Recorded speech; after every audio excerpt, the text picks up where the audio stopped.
Ôi, hello anh em nhá, hello mấy ông. Tôi quay lại ở đây. Rồi, thì nay là hành trình tiếp tục đi tìm vợ trong Alan Wake nha. Rồi thì tôi cũng tính ngồi mới qua không lại được do nhà mạng hỏng. Này mới người ta mới đến sửa mới tiếp tục được. Ok, không nói nhiều nữa. Tiếp tục nhé. Ok.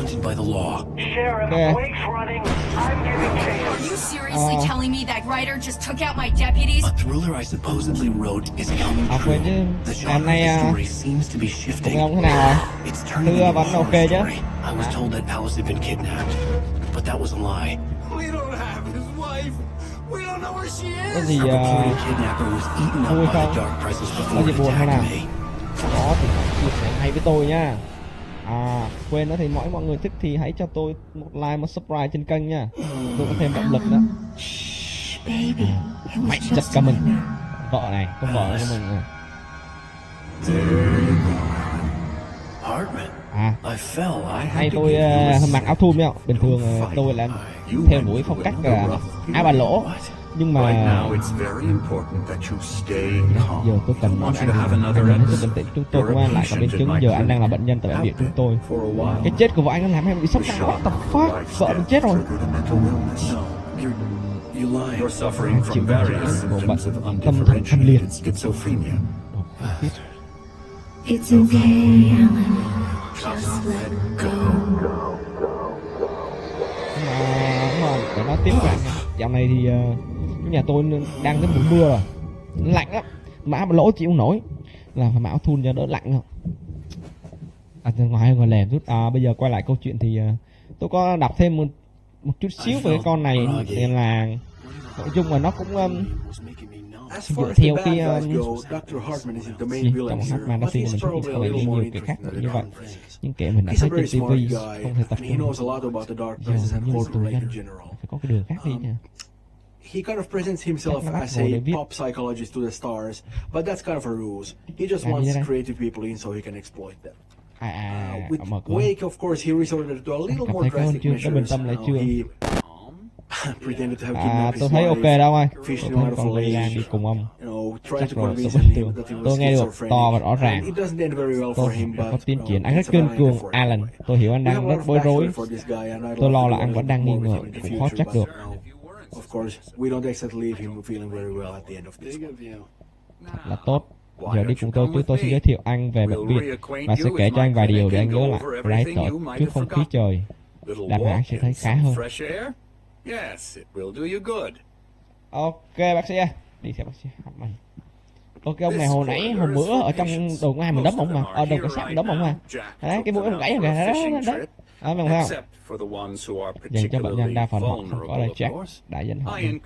Tôi có sự sáng tạo. Như việc nó là một phần liệu pháp ở đây tại Colin Drake. Lord này tôi chưa điều trị gì đây. Nội dung này thì của cái con game này nó dựa theo cái Gothic Comics của gọi gì đây? Gì đây? Mấy ông có biết về cái kiểu gì tiếng gọi của Cthulhu đó, Cthulhu của ông Lovecraft đó, một cái nhánh của ông. Nó nói về cái nỗi sợ gọi là bên phía ngoài vũ trụ, những cái thực thể nó không có rõ ràng, nó sẽ không rõ ràng, nó sẽ không miêu tả rõ ràng về cái thực thể như thế nào, nhưng mà nó tồn tại trước cả khi loài người xuất hiện trên đất này đó.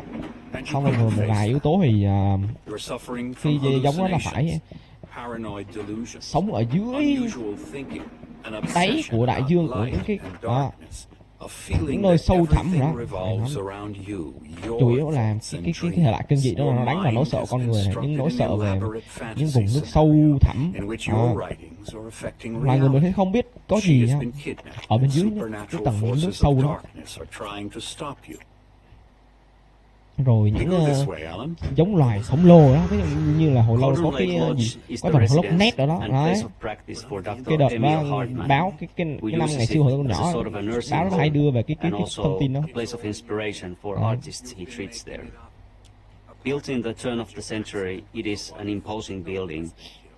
Thì trong cái game này là cái thực thể nó đang thao túng tâm lý của những người dân đây là để nó tìm cách đưa nó thoát khỏi cái sự giam cầm dưới cái lòng hồ này. Cauldron Lake á, nếu anh ta không có ảo giác rồi, tôi biết khả năng của anh đang chống lại tôi, nhưng hãy thử nghĩ xem, chẳng nhẽ những câu chuyện siêu nhiên nó lại thật hơn những điều này. Nhưng mọi chuyện đều có thể giải thích một cách hợp lý. What gì đây? Story-wise, the most important location in the game, Cauldron Lake, is inspired by the real-world location of Crater Lake in Oregon. It's a vast lake formed from a volcano thousands of years ago in a massive eruption. It's truly a breathtaking place that anyone interested in such things should definitely visit. Phụ thuộc vào bóng tối. Ở đây sẽ có những cái phép màu hả? Đây sẽ thể là những phép màu. And then another which took down a small island in it, along with its cabin and even a person, a diver called Thomas Zane. The place is said to hold an ancient power, and it's not without reason, as you will find out playing the game. Mẹ tôi thấy cái mẹ đâu đẹp, toàn sương mù không. Tại dạng trước mắt chúng tôi có thể thấy đỉnh Mirror từ một góc nhìn khác. Tôi nghĩ tôi có thể chỉ ra được hòn đảo Diver House. Dường như sắp mùa bão hài thật. Tôi không nhớ là dự báo thời tiết có nói.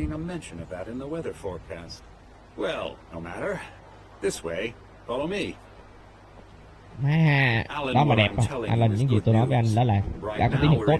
Bây giờ vẫn đang trong tầm kiểm soát. Cứ mỗi lần tái phát thì lại càng khó khăn hơn để kéo anh hỏi những lời tâm trí. Nó không phải chuyện lạ khi nhìn vào công việc của anh. Những gì anh phải tưởng tượng khi làm việc. Sau cùng thì những toán mỏ sẽ quay trở lại như để giải thoát cho anh, nếu không thì tại sao chứ? Vì tôi đang nói dối, hay vì anh không muốn thừa nhận rằng mình đang mắc bệnh.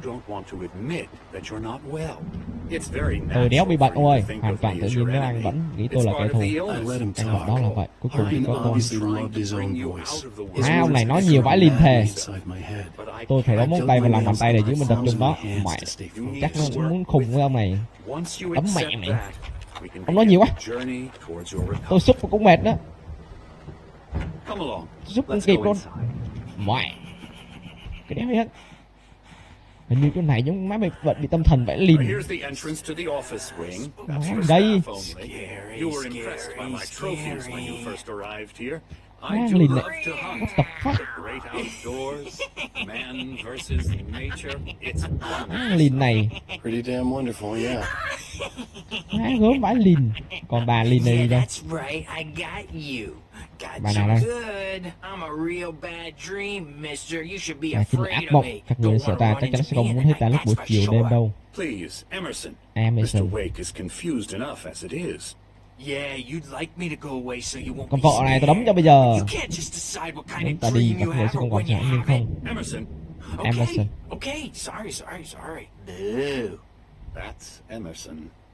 Hắn là Emerson. Chúng tôi đu. What the đu mang nhiều thế.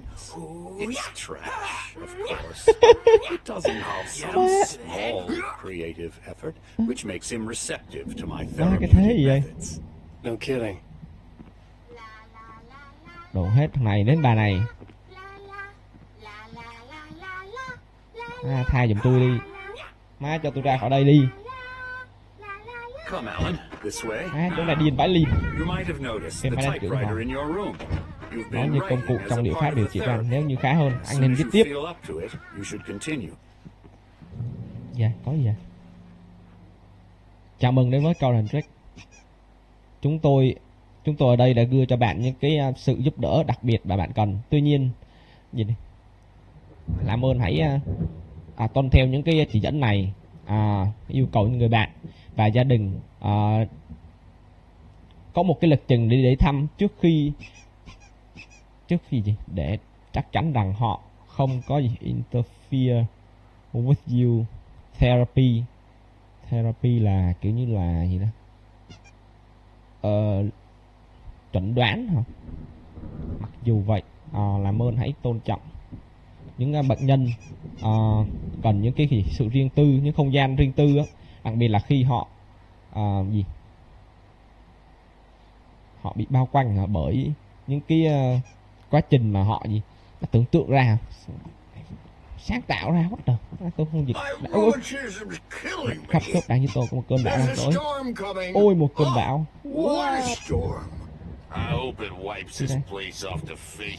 Nice Spring. Anh em nhà Addison. Hai người này là mình gặp hồi ở trong cái quán lúc đầu mà vô lấy chìa khóa, mấy ông nhớ không? Đó. Hai người này.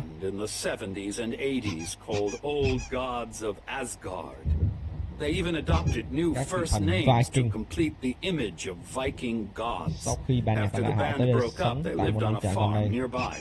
They are, well, in advanced stages of dementia. They're well cared for. TLC and all that. There's nothing more that can be done. I'm afraid that the rock and roll lifestyle has left its mark. Cái chất rock and roll đã ngấm vào người họ rồi. Bao tơ. Méo anh nhanh thế. Tôi thật xin lỗi. Một điện có vấn đề, tôi còn đi kiểm tra giờ. Ta sẽ tiếp tục sau. Sau đó nếu anh cảm thấy cái ơn, hãy quay về phòng và tiếp tục viết. Như vậy là tốt nhất. Ông này giống như cũng bị đang thao túng vậy. Tất cả mọi người hay không? Những cái mọi thứ nó diễn biến, nó đang muốn là thằng này muốn mình á là viết tiếp cái câu chuyện đó. Tại vì chỉ có cái cách là mình viết tiếp rồi thì những con quái vật đó nó mới được từng bước rồi nó được giải thoát ra. Còn con trai ai có thể hiểu được thế giới này, trong khi nó là như vậy cần phải điên để hiểu điên. Crazy to know crazy. That's the sanest thing I've heard in a while. Tôi thích câu đó. What?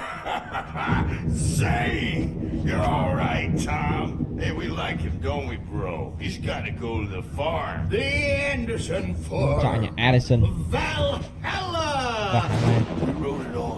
Chúng ta đã ghi lại tất cả những điều ta đã quên. Một giai đoạn khó khăn, anh cần phải làm vậy nếu muốn lưu giữ ký ức của mình.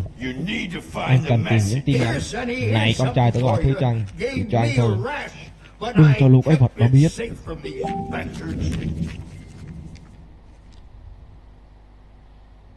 Đây, ông đưa cho mình bản thảo đây. Thomas Jane viết cùng người trợ lý. Jane có thể cảm nhận những bài thơ, định hình và tạo nên chúng. Khi làm việc, anh tưởng tượng có thể cảm thấy nguồn sức mạnh chảy qua từng kẽ bàn phím. Nó khiến anh phấn khích, nhưng cũng làm anh sợ. Nếu không có người trợ lý trẻ, Elmer, thì hẳn anh đã bỏ cuộc. Nhưng Elmer đã thuyết phục được anh. Cậu ta cũng có những lời lẽ đầy thuyết phục.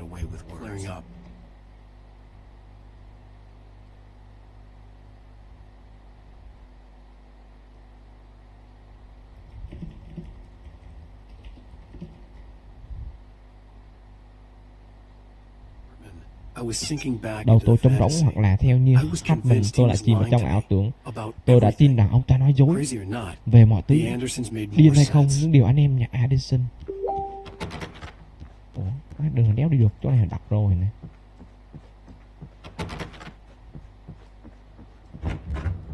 Đây, đi ra lại à?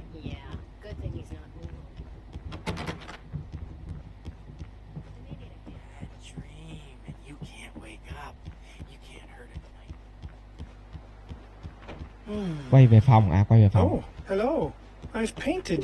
Má, nó vẽ mình gớm vãi linh coi kìa. Từ một vài ngày trước đây, bác sĩ Hammond muốn tôi vẽ phong cảnh và tôi vẽ. Dù tôi vẽ những thứ này nhờ cho số chúng. Nhưng hãng được lưu lại, bác sĩ Hammond thấy chúng, ông ta để chúng trong văn.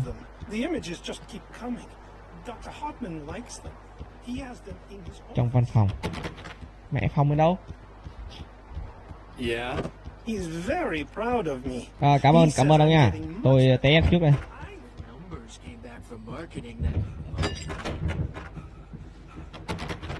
Phòng mình đéo phải phòng này à?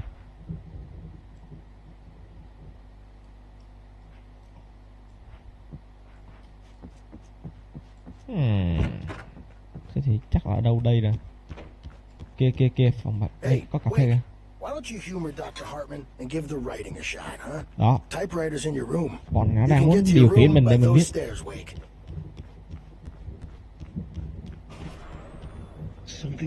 Có gì đó không đúng, tôi không còn là chính mình. Thật khó để suy nghĩ, có gì đó ám trong đầu tôi, không thể tập trung. Mọi thứ luôn mờ ảo, tôi biết ở đây đã nhiều ngày. Phát điện chưa mở mà không có chìa khóa. Thì kiếm chìa khóa thôi. Đây, phòng mình đây, phòng mình đây. Quét đây. Chai đen trắng làm tôi lóa mắt, tay tôi run lẩy bẩy mất kiểm soát.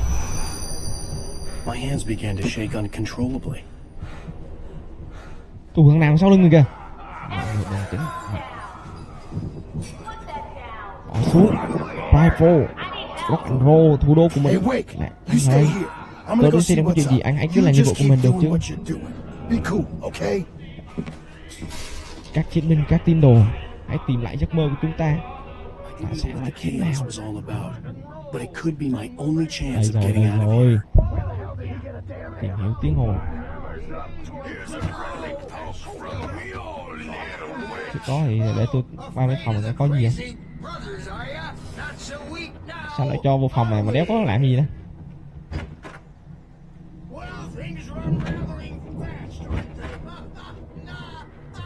Cái phòng này của mấy người kia.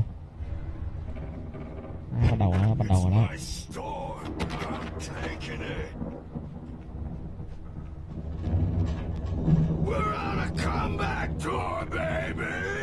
Ở đây bàn áo đủ nó giấu đây nè. Barry tại phòng khám này. Hartman tiếp tục nói, giới thiệu cho Barry một cách đầy tự hào về nơi này, chỉ cho anh ta từng chiến tích đi săn của mình. Barry cũng thực sự bị ấn tượng, nhưng anh ta tới đây vì chuyện khác. Anh ta vội cắt ngang chủ đề.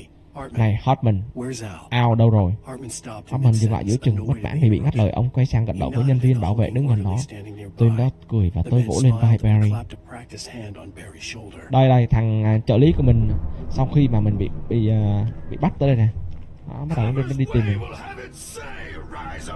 Đó là anh Thảo, nhưng là nó nói cho mình biết một cái sự việc xảy ra song song với cái câu chuyện mình đang ở đây nè. Đó.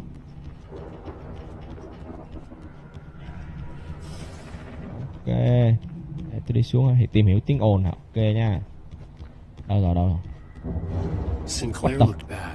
Không phải một cú nhẹ, trước đánh cô ấy khám này. Má hai ông bà, hai ông này má đấm. Hartman à. Đây, tôi có chìa khóa rồi, vào văn phòng Hartman đây. Đây phải không? Là những bản thân Hartman trò chuyện với các bệnh nhân, tôi thấy cái tên Alice trong đó. Trong khoảng cách tôi như ngừng thở. Đây, nó nói chuyện vợ mình này. Anh ấy đang dần mất kiểm soát trong các buổi tiệc. Anh ấy luôn giận dữ và ngày càng bạo lực hơn. Anh ấy tức là với cô, không phải với tôi. Không bao giờ. Tôi đôi khi chỉ muốn anh ấy phản ứng với tôi, bởi vì ít nhất cũng sẽ có một cuộc đối thoại. Nhưng không, anh ấy chỉ...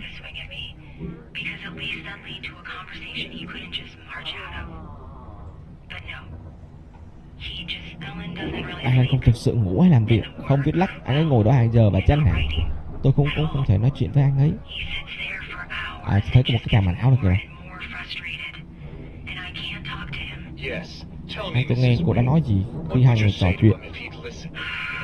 Tôi không biết. Tôi muốn nói ra khi nhìn vào anh, nhưng đó không phải là anh, như một ai đó trông giống anh. Và khi nhìn sâu vào ánh mắt đó, em không thích ánh mắt của kẻ đó. Và giờ tất cả chìm xuống địa ngục. Nhưng cô chưa bao giờ nói thế. Không hề, tôi đã cố. Nhưng anh ấy không chịu lắng nghe. Anh ấy lún quá sâu vào vấn đề của mình và luôn nói về một cái gì đó khác. Tôi sợ sẽ đánh mất anh ấy. Chúng tôi giờ thậm chí còn không nói chuyện với nhau.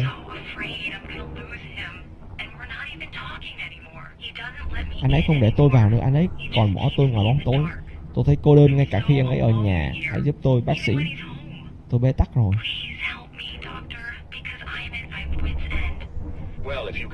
Vậy nếu cô đưa anh ta tới đây, tôi sẽ cố gắng hết sức. Đây.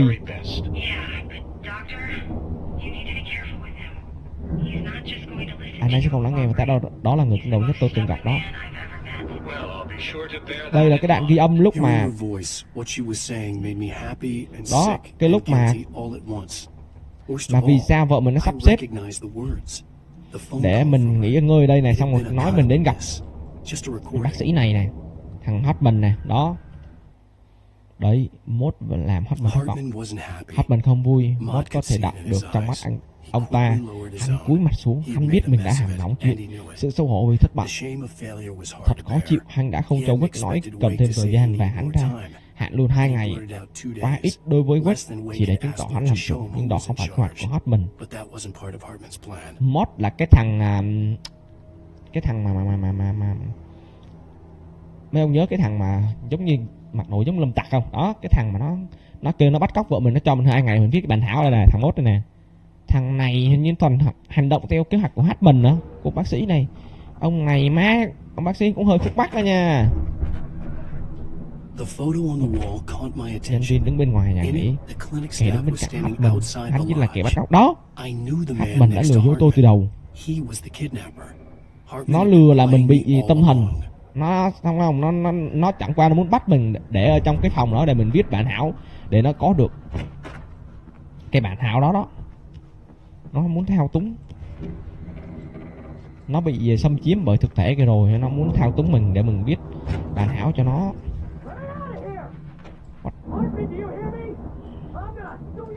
Thằng nào á?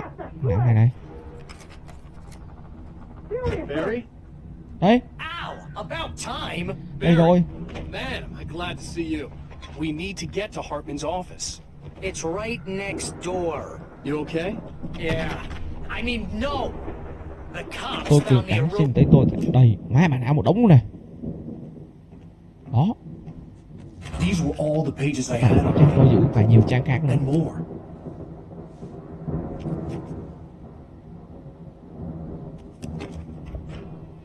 Rồi, tôi nghe tiếng mỏ khác. Tell me one more lie and I'll shoot you in the face. Bắn chết mẹ đấy. Tôi sẽ bàn chuyện này, anh không có ý tưởng gì về. Let's work together on this. You have no idea. Hartman, shut up. Barry, get out of here. I'll catch Tôi up sẽ with you. theo sau Get lấy a xe đi. Oh, Al, let's just Go. Đéo chơi bác sĩ này, bác sĩ này má sao linh. Ta có thể cùng nhau vào đại thứ tuyệt vời với khả năng của anh và ôi.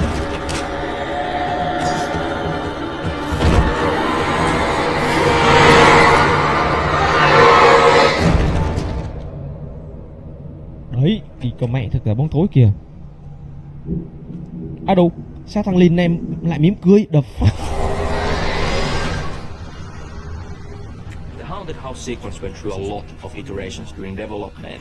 We had as extreme routes as Alan Wake actually going behind and below the lodge on the mountain cliffs and fighting against possessed patients. Eventually it was great that we focused on the poltergeist events because it allowed us to create a nice chain of smaller, light-based puzzles, and it also wrapped up really nicely with the big poltergeist fight in the main yard. Không được. Mẹ chỗ này đéo được. Chết mẹ rồi. Sao? Bắn à?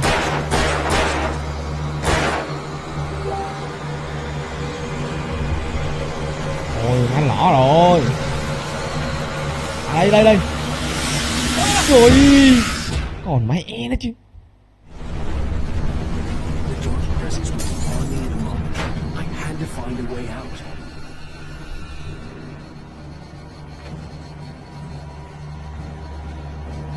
Nhanh lên.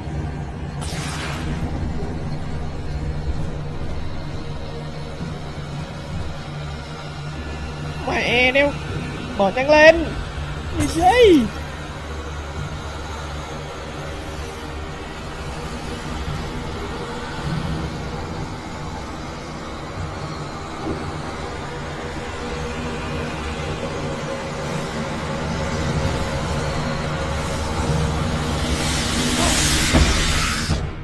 Nếu phải mẹ, đây là sao? Biết rồi, biết rồi, chắc phải bắn vào chỗ khóa trước.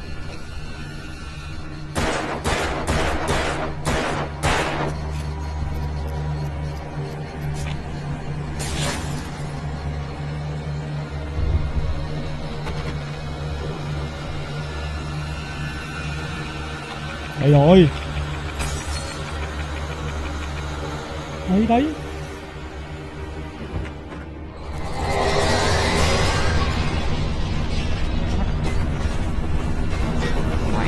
Nó chặn hết mẹ rồi. Nào bây giờ?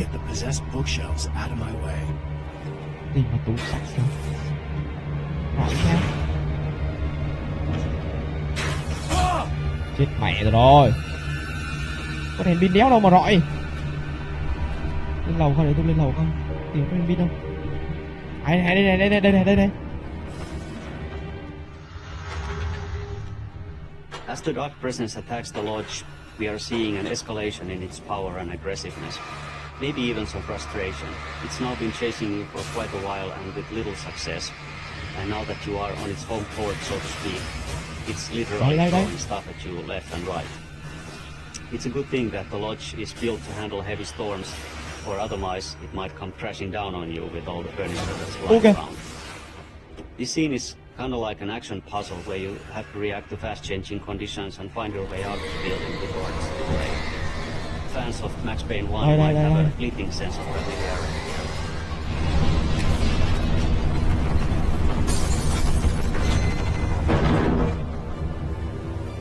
Mày đường nào đấy?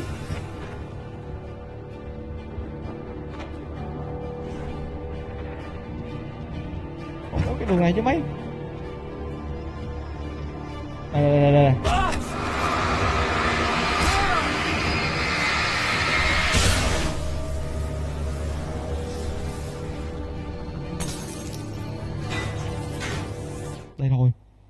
Đây, nhiệm vụ của Hartman.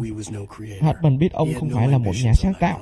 Ông ta không hứng thú với lĩnh vực đó và ông ta không muốn có kết cục như những nghệ sĩ từng ở đây, bị hủy hoại một cách khó tả hay tệ hơn nữa.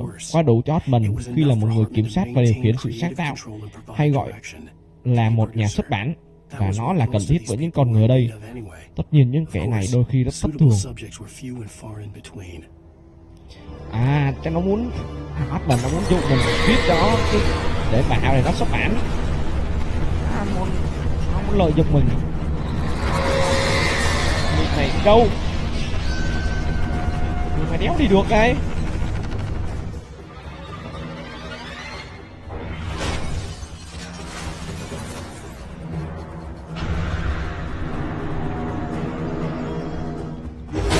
Ui giời. Chạy. Chụp đi Nga. Ui.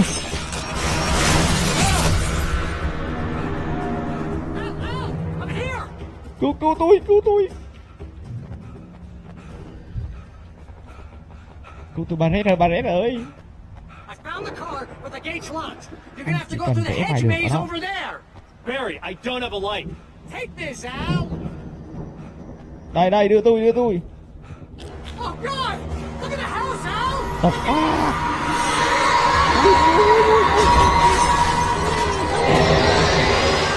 Al. Ui.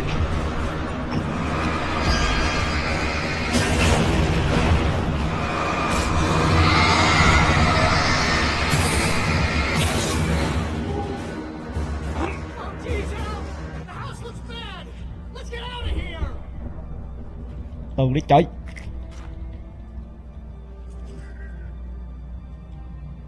Sao tôi tới điểm lưu rồi đó. Sợ gì, mình tới điểm lưu rồi. Đi qua khu vườn nè. Khu vườn này thấy đéo nào, đi đường nào. Mẹ.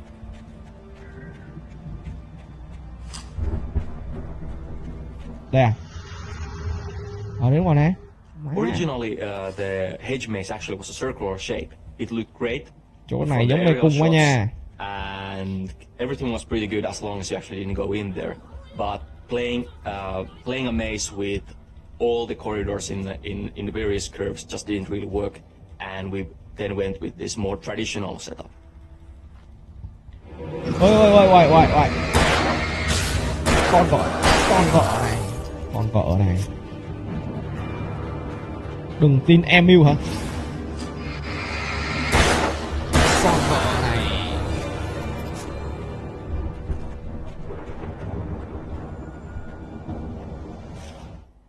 Đây, Quách thấy căn cứ của những vị thần cổ. Tôi ngắm nhìn xung quanh những trang bị Viking bắt mắt và thật không tưởng. Một sân khấu lớn đầy đủ với dàn hệ thống âm thanh và các loại trang trí, bao gồm cả một con rồng. Đủ thấy được phải điên cuồng như nào mới dựng được cơ ngơi như này. Khi pháo sáng và âm nhạc bùng nổ, mọi thứ hòa hợp một cách lạ thường.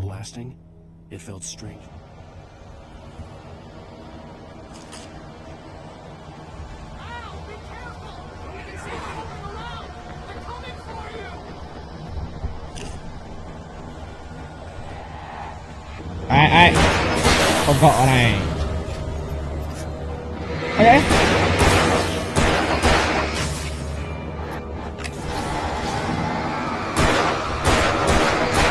Con vợ làm sao? Con vợ làm sao?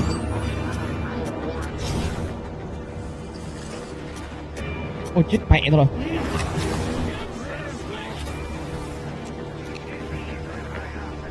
Hết đạn. Hartman và dấu hiệu bất thường. Hartman vội vã xuống hành lang. Ông ta chưa muốn rời Quách khi mà anh ta đang trong giai đoạn cánh tiến triển, nhưng đây không phải là một cơn bão bình thường. Quách đã biết đã đánh thức thứ gì đó dưới đáy hồ và giờ nó tới vì anh ta. Hartman hiển nhiên đã chuẩn bị cho tình huống này. Những gã điên sẽ giữ cho Quách phân tâm trong khi Hartman đi kiểm tra lại mọi thứ, chỉ là để chắc chắn hơn. Đây nó đang miêu tả cái khúc mà lúc mà mình vừa ra khỏi phòng, nó kêu mình hãy đi một đoạn đó, xong nó dắt mình ra ngoài hồ này, xong nó lại thằng Hartman đưa mình vào trong đó, kêu mình hãy đi dạo một vòng nữa, trở về phòng viết đi để nó coi có chuyện gì xảy ra. Đây nè, những cái thằng mà mấy cái ông Ben nhạc khóc đó. Ui ôi, ui ôi ôi, ui ôi.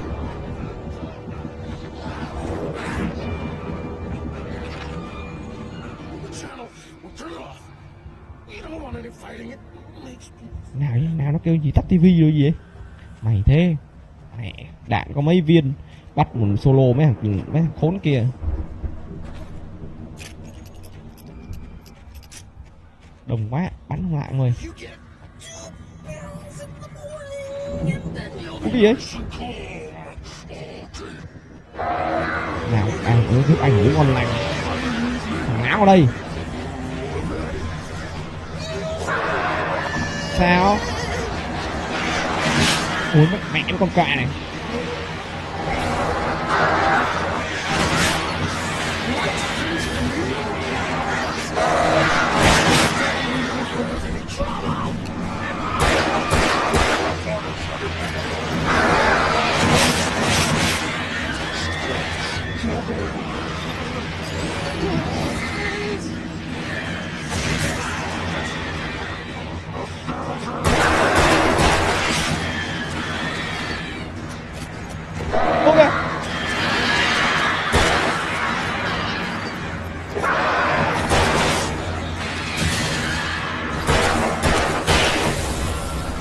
Vừa lúc trúng hết đạn luôn, mẹ chứ. Hay lắm.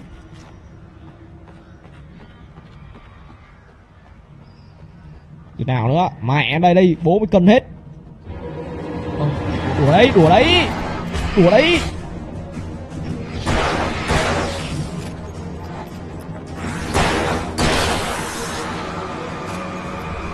Em đùa mà anh.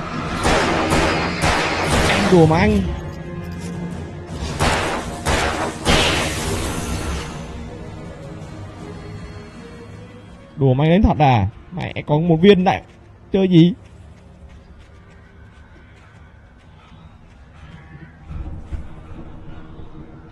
Nó già quá rồi, chạy được có tí mới hết mẹ hơi.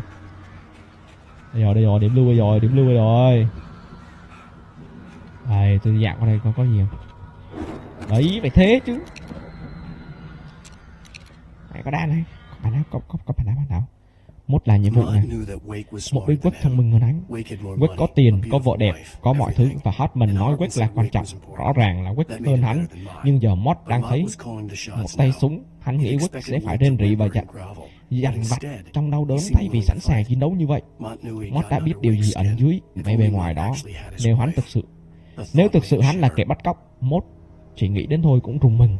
Mốt là cái thằng đó, thằng bạn cha Hotman đó, bắt cóc mình, bắt cóc con vợ mình. Này cái đéo gì đây?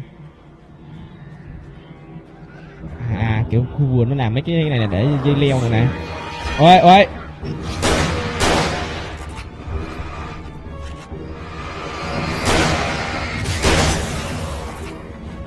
Ôi trời ơi. Sao em hư quá vậy? Em hư quá vậy em? Em hư quá vậy? Em hư quá vậy? Hết đạn luôn nha.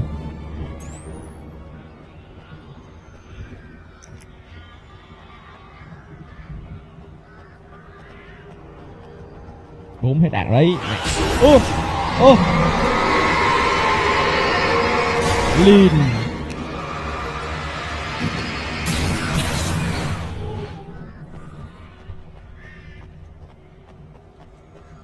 Lin này đây, bạn nào lại bạn nào. Barry bị cùng nhân tấn công. Lúc này Barry mừng vì anh vẫn sống sau cú rơi. Anh đã bị tách khỏi ao và không cách nào để leo lên trên. Anh tự nhủ rằng sẽ ổn thôi. Trong rừng vào buổi đêm này, chỉ cần chờ ao tìm được đường xuống. Barry quay lại khi nghe thấy tiếng bước chân và nhìn thấy có động tĩnh. Bóng một người đàn ông lao tới anh từ trong bụi rậm, trên tay cầm một cây rìu. Barry giật mình thét lên, thế giới này loạn rồi. The world explodes. Gì đây? Emu make Tom do it. Emu làm thằng Tom phải làm như vậy hả? Thằng Tom giống như cái thằng mà ở trong cái nhà hồi hôm cái phần trước mình hello ông đại phú, mà mình ở trong cái nhà mấy ông nhớ không? Cái khúc mà ở dưới lúc đi vô nhà dưới hầm á, có cái con nào nó cứ ghi là lớp tôm á, nó ghi cái chữ tôm, hay là ai ghi chữ tôm má một đống luôn. Không nhớ không? Đây cái dấu hiệu này. Ui mày, con vợ này, ui rồi ôi, đòi chơi anh hả? Vợ này, có gì ngoài đây anh? Để tôi ra xem này, nó còn khi có đạn dược ở đây. Đấy. Đấy, tôi biết mà, có hàng.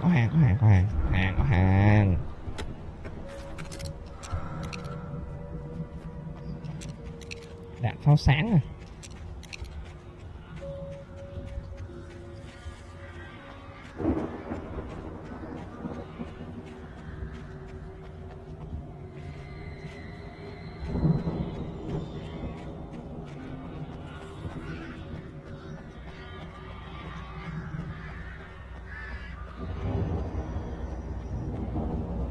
Trời ngon, tới đêm lưu rồi. Đây, ủa hàng nhiều thế. Ngon luôn. Shotgun luôn. Kia rồi. Barry chờ mình ở kia, nhưng mà trên đây tôi thấy như cái bản thảo này, tôi lên tôi nhặt đây. Đấy. Hotman làm dịu Quake. Hotman theo dõi Quake đang liệm dần một kẻ cứng đầu, không còn nghi ngờ gì. Cả khi nằm trên giường, anh ta cũng suýt nữa đấm gãy Hotman lần thứ hai, nhưng chỉ mất một lúc anh ta đã làm Quake dịu lại. Quake là đối tượng tiềm năng nhất mà ông ta có kể từ hồi Tom nè. Ngủ đi Alan. Hotman thì thầm với nụ cười, hãy để tôi chăm sóc anh. Khẽ khịt mũi, ông ta nuốt cục máu xuống cổ họng.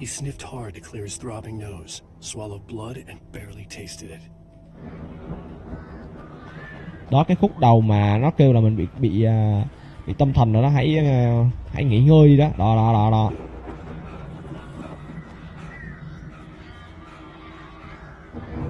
Mẹ già cả cứ bắt đi tí là lại thở ra rồi.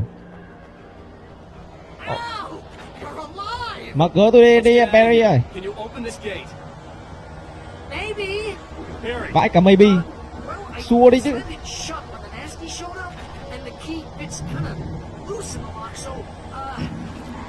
Bắn vô đúng không?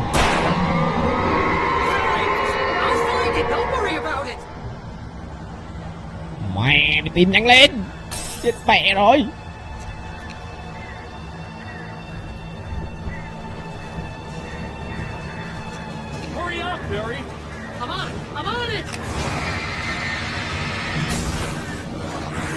Ok.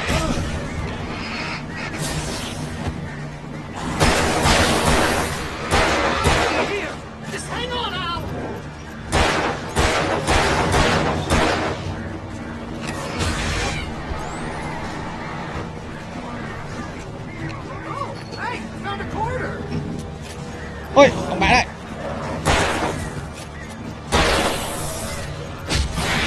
Ông Hải.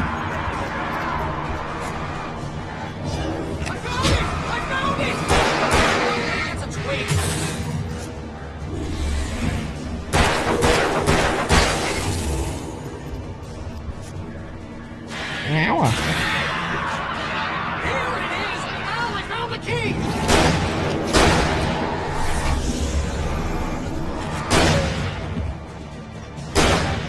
Ui ui ui ui.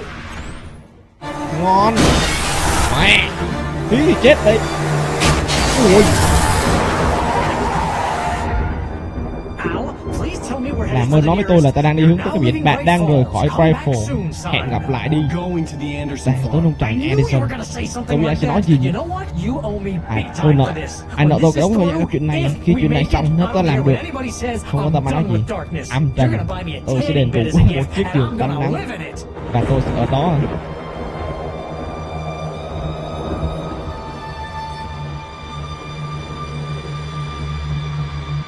Sao mic bên này nghe ổn chưa ông? Phu ơi. Thấy mic ổn không? Chính này ổn chưa? Tôi điên rồi, không sao Barry. Anh nhận ra rồi hả? Anh đang điên. Anh là kẻ điên nhất trong.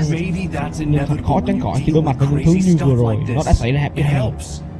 Alice, chúng chưa bao giờ có. Cô ấy đang mắc kẹt trong bóng đêm dưới đáy hồ, nhưng cô ấy chưa chết. Ok ông ơi, biết ngon rồi, tôi biết Barry. Không nghe này, tôi có thể mang cô ấy trở lại, tôi có thể tìm cô ấy. Có thứ gì đó đặc biệt về nơi này, cái hồ nước. Nó làm gì đó với các tác phẩm được viết ở đó, biến nó thành sự thật. Nhưng có một kẻ săn đuổi. Bóng đêm, những gì nó muốn là nuốt trọn mọi thứ. Và đó là lý do cho tất cả chuyện này. Nó dùng cái bản thảo của tôi để dần dần kiểm soát mọi thứ. Đó, nói như tôi nói đó. Nó bắt mình viết cái bản thảo để nó kiểm soát tất cả mọi thứ. Thông qua cái bản thảo của mình để nó kiểm soát những người ở cái thị trấn Bryford này. Anh em nhà Addison biết điều đó, nhưng thật khó để họ nói ra một tình trạng đầu óc hiện giờ. Nhưng họ có viết lại lời lẽ ở đó trong nông trại Barry. Ta cần tìm ra chúng. Chết mẹ rồi. Rồi lỏ. Rồi ôi.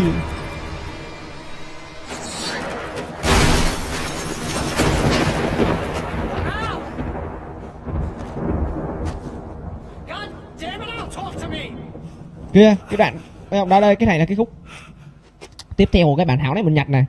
Mấy ông nhớ có cái khúc mà nó kêu là mình bị rớt xuống không, xong thằng Barry ở trên không? Đấy.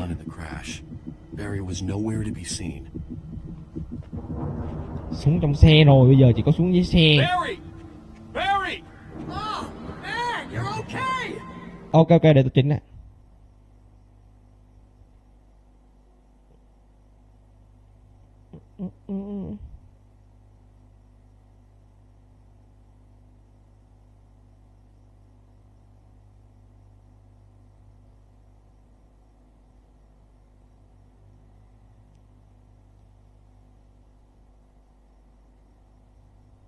Ok.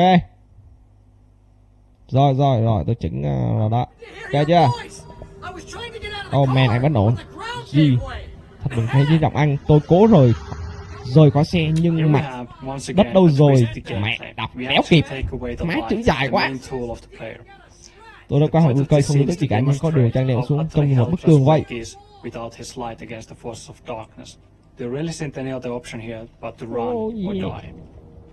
Tìm Barry nè. Đó có không? Cùng nhân đó không? Có thằng trong bụi nó lao ra, nó bủa Barry đó đó. Đó bản thảo những lời tiên tri đấy. Tôi ác. What the